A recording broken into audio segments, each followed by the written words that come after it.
Hey gang, welcome back to another video. So this week I'll be tackling another deep cut Star Wars build, but I'll be scaling up from small hand props. I'm going to be diving into the 21B medical droid from The Empire Strikes Back. Now this project has a little bit of everything. There's some 3D printing, some weathering, some electronics, and I have just a few days to get it done. So let's get into it. As with most projects like this one, I needed to source a few parts. I was able to find a 3D model for the medical droid that stood out from the rest because it included a neck piece, which was still printing when I started making this video, so for the time being, it's just this head section. The next thing, which I didn't want to be a 3D printed part, was this vintage Shure 55S microphone grill. I found a listing on eBay for just the front half of the mic, and once it arrived, I removed the hinge posts and sanded it flush to match what we see in the movie. The last part was this neck ring, which will finish off the droid head perfectly. But as usual, this project requires some sanding. Thankfully, it's a perfect job for this small pedicure sander, which already made quick time of the face. And now I can get on to the back of the head. There's a small inaccuracy with the model I'm using in the form of these two spikes, but I'll be able to grind them flush and replace them with something more like what I see in the reference images that I've collected for this project. Once the spots were flush with the rest of the head, I gave it a few coats of automotive filler primer, and now I can address some of the areas where the layer lines are still visible, particularly the bridge of the nose.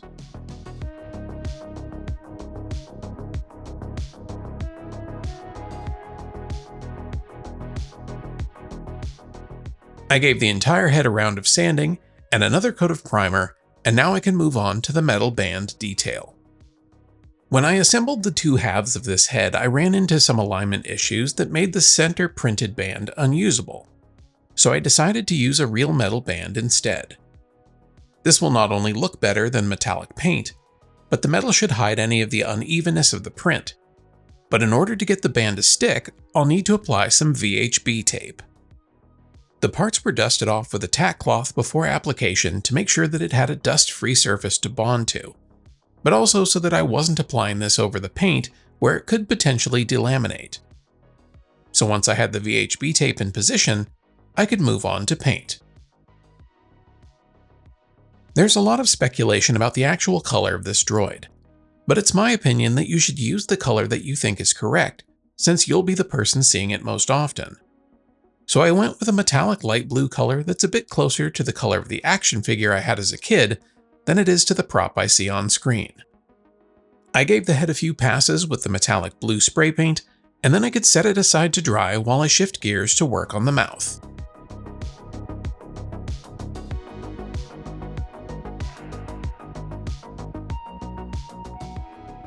Because I don't want to be able to see inside of the droid head from the front, I decided to add a backing to the microphone grill. But to do that, I'll need a pattern. So I grabbed some masking tape and a pencil and scribed the edge of the grill onto the tape, and I can use that to make a pattern for the backing plate.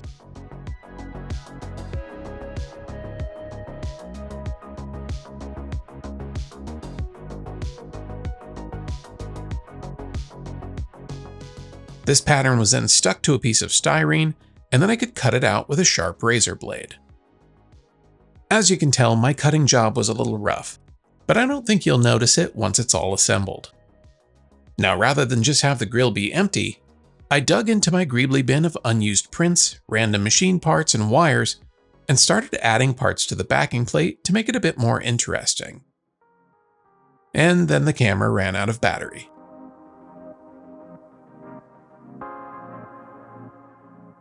While I waited for the camera to charge, I added a few wires to the backing plate and gave it a coat of primer, and here's what it looks like. Not too busy, just enough to make it interesting, but it needs to get blacked out. So I painted the part with a matte black spray paint, and once it had dried, I grabbed silver acrylic paint and a small nylon brush and did a bit of dry brushing to make the high spots and details stand out a bit more. I didn't want this to be too flashy, just something that might catch the light from certain angles and make it look like there were some inner workings for this droid.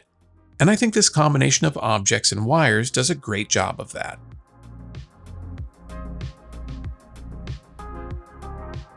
The next thing on my to-do list is the addition of a post at the bottom of the mouth. In the original prop, this is connected to a hose, but for now I think I'll just leave the post, and for that I'll use a frequently found Greebly in the Star Wars universe, a PL259 coaxial connector. But it's going to need to be trimmed down a bit. This piece was shortened with a hacksaw and sanded flush to give me that flat gluing surface, and then it was mounted in position with a bit of 5-minute epoxy.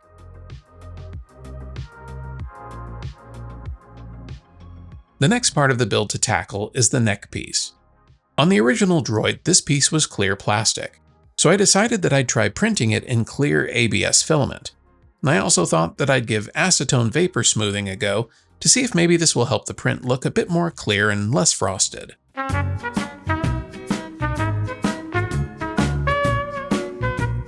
To vapor smooth an ABS print, you need a few things, mainly a polypropylene container with a lid, since acetone won't melt it, as well as a way to keep your print out of direct contact with the acetone.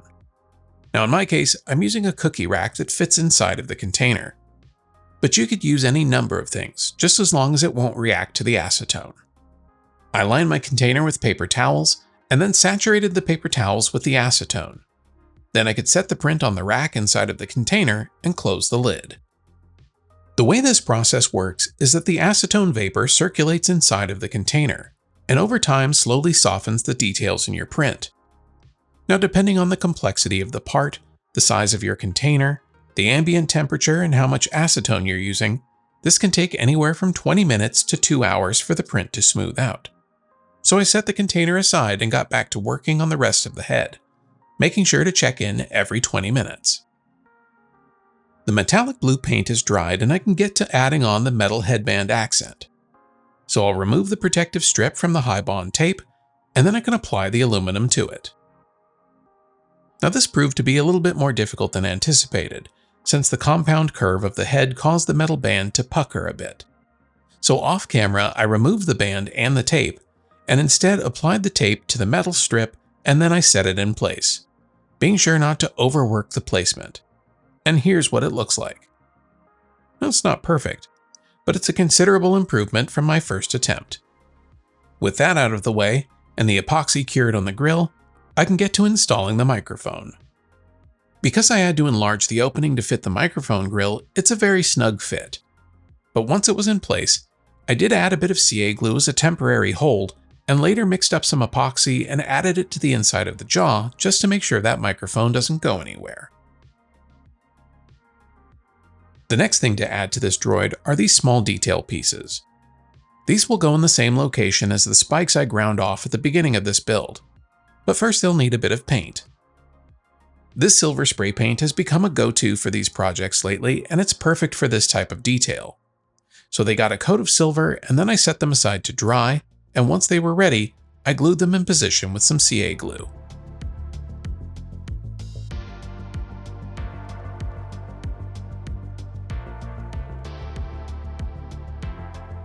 This got repeated on the opposite side of the head, and then it was time for weathering. To weather this droid head, I reached for this charcoal metallic paint that's been getting a lot of use lately, since it's got some brown undertones, but also has a bit of sparkle to it. So I won't necessarily dull the metallic finish of the blue base coat, but it will give me that kind of greasy look that I like. This got brushed all over, and because it was a warm day, I had a spray bottle of water ready to help keep the paint active, so I'd have enough time to work it around the surface before blotting it away. My intention was to try and get this into all of the divots in the head while also creating a mottled finish for the entire piece. So I applied a few passes of this charcoal paint, and once it looked how I liked, I set it to dry and could get started on the electronics.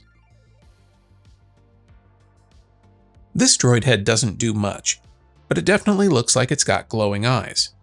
So I took 6 warm white LEDs, a couple of Wago nuts, and a small battery pack and got to wiring it up.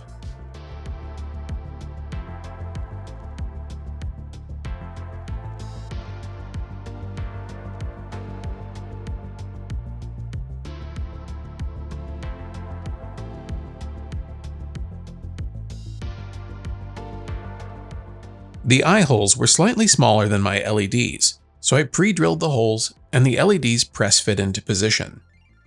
I ended up going back and using hot glue to keep them in place, just to make sure they don't fall out. Since there may come a day when I need to change the batteries, I used some more of the VHB tape to hold the battery pack in place, and then the electronics part of this project was done, and I could go check on my vapor smoothing experiment. It's been a few hours, and while there's definitely some smoothing to this part, it's not nearly to the degree I had hoped, and the clarity of the filament hasn't changed much, if at all. But I'm on a deadline, so I slotted the neck in position and can move on to the final detail, the metal neck ring. This piece got a rough sanding pass and I applied some filler primer to help smooth everything out, but it needed a bit more before I could paint it. So I got a second coat and a bit more dry time, and now I can paint it in the same silver spray paint as the small side details on the head.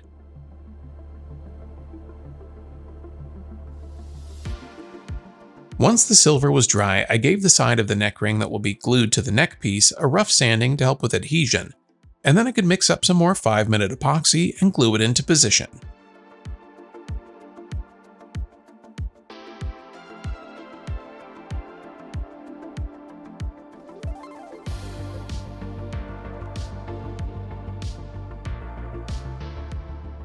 And just like that, this 21B medical droid is done.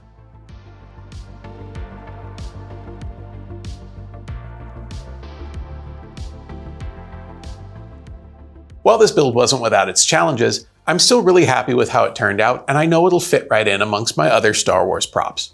Plus, I learned a few new tricks along the way. Well, that's going to do it for this one. Be sure to like and subscribe if you haven't already, but most importantly, go make something.